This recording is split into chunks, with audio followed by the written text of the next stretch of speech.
who made the maker? And of course an infinite regress behind that. Is the universe still expanding fast? I mean, is there a lot more room in space, as I think of it, for the universe to carry on getting bigger? As far as I know, nothing in the way, and the expansion continues. The question is whether there is sufficient matter in the universe, matter that we have not yet counted, that will slow the expansion down, stop it, and have the expanding universe followed by a collapsing universe, or whether there is not enough matter to stop the expansion, and so the expansion then continues forever.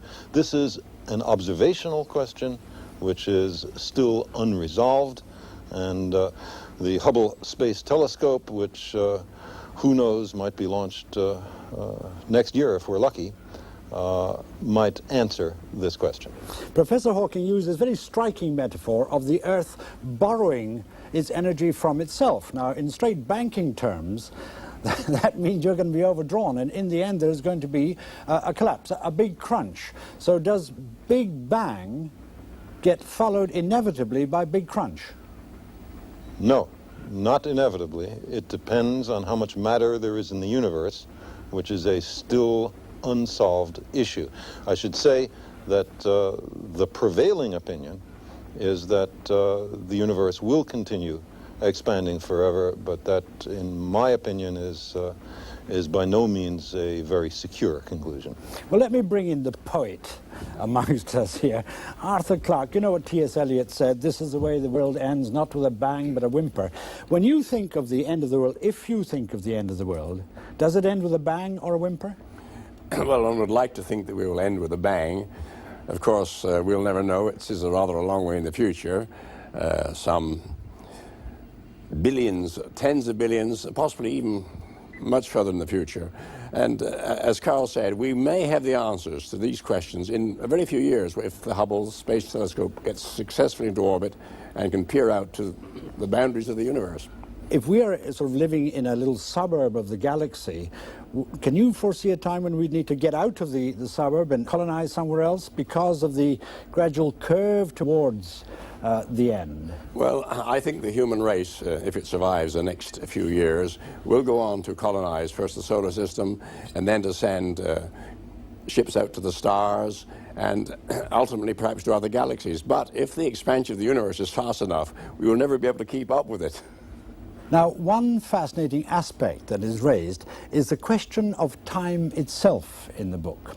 Now, we all think that we know what time is. It's a relentless march forward.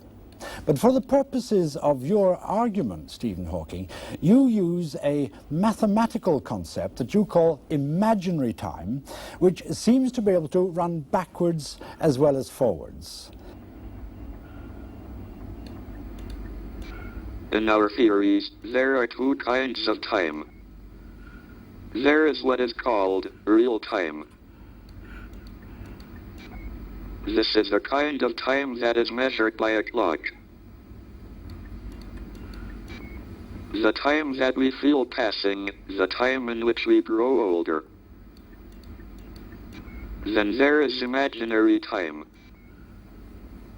Of course, imaginary time is an idea that science fiction writers, like Arthur, have used in their stories.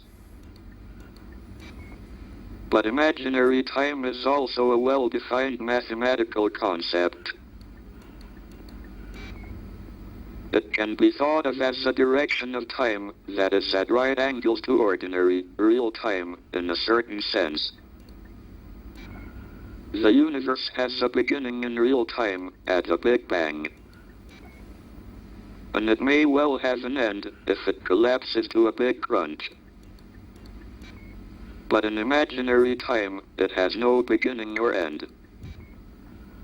Rather, imaginary time is closed in on itself, like the surface of the Earth. The surface of the Earth doesn't have any beginning or end. I know, because I have been round the world, and I didn't fall off.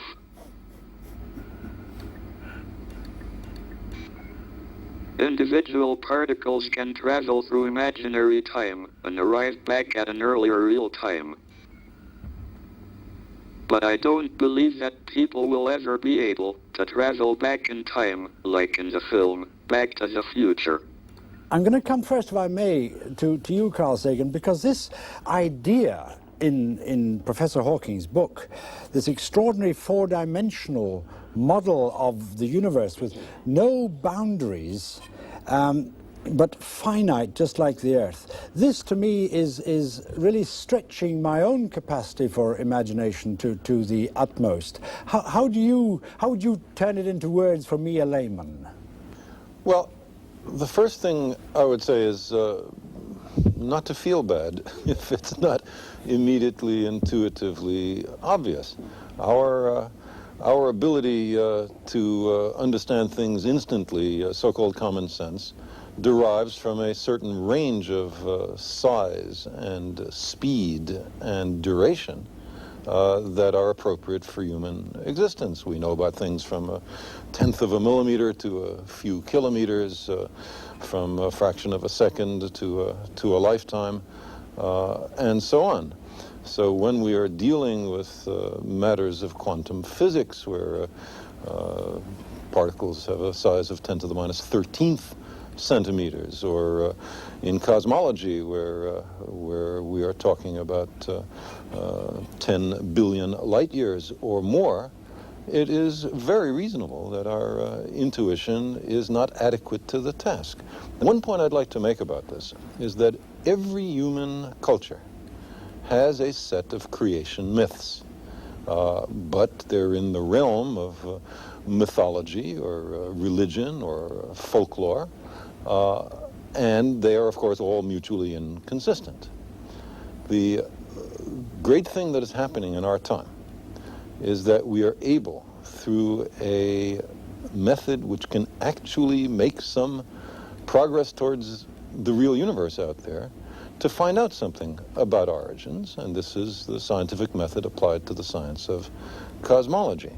So I know that's not a direct answer to your question, but I thought it was more important to address the issue of feeling unhappy because it wasn't immediately understandable. Well, yes, I find that extremely soothing, actually, because it is a kind of sort of formidable task of grasping this that makes me want to retreat into trivial questions like, is this idea of predicting backwards going to put astrologers out of business?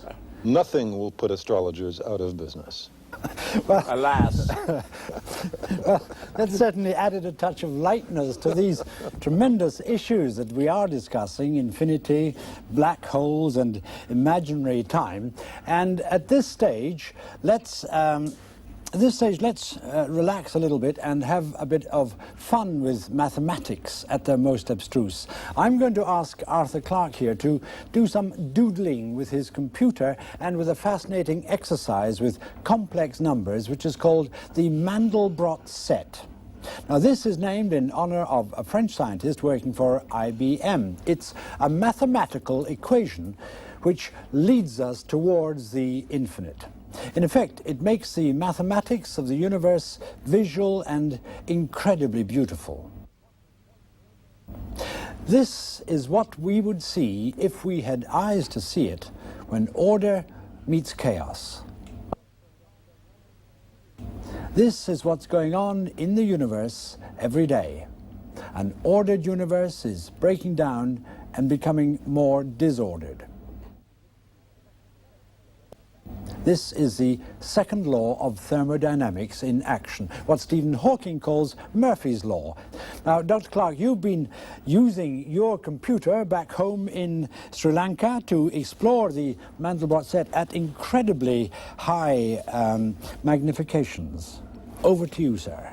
Yes, well, this strange-looking object is the Mandelbrot set, which actually is extraordinarily simple in concept. It's defined by an equation of just two terms, z squared plus c. That's all there is to it. Yeah, that simple equation, z squared or z squared plus c, you feed a number into it, then carry on over and over again, sort of cranking the number back round and round, and then plot the result on the screen. So I won't go into details, but this is the first appearance of this set. And what it does, it divides all possible numbers into two categories. It's really a map or a boundary or a fence, if you like, dividing one class of numbers from another.